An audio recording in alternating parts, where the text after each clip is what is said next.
Guys welcome back to my new blog. तो जोहार সবাইকে। तो মই আহম মরানকের মরানহাট স্টেশন মেথনি দেখে পারা था এটা স্টেশনটা লাগে জন্ডা নাকি মরানহাট স্টেশন বলকে বলা গেলে আর হিয়া মানে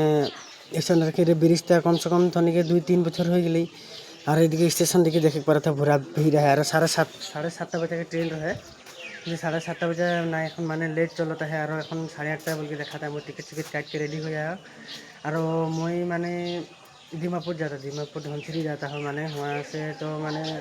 सरुपथार में आरेक जन जाए तो मैं थोड़ी गोटे पीछे देखा के है मोर संगे तो आरो माने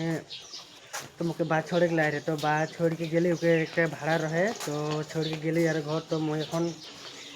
स्टेशन में तो स्टेशन देखे पा रहा था एदिके के नज़ारा भी देखे पा रहा था हानि के जौनटा मरान हाट के स्टेशन के साइडे आहे और ये मोर बैगटा लगे कितना देरी ना टाइम रखबे बोल के मैं बैगटा के हिए रखो तो आरो तो আর ঠান্ডার বতর বলকে मैं जैकेट सैकेट पिन है और किरकम देखाते थोड़ी एक बार कमेंट करके जाना और मैं नेक्स्ट वीडियो में देम थोड़ी कैसे माने मौसम के है और थोड़ी देखे बार तो स्टेशन पूरा भीड़ हो जाए माने थोड़ा जल्दी बोल के आ जाए मानस गिला किंतु এখন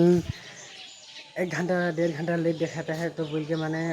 रखो है मैं भी टिकट सेट काट के हिया माने उठ जाए और वीडियो बना बोल के तो थैंक यू और वीडियो थोड़ा शेयर कर जाते कि माने डिमापुर वाला मानस देख पाबेन।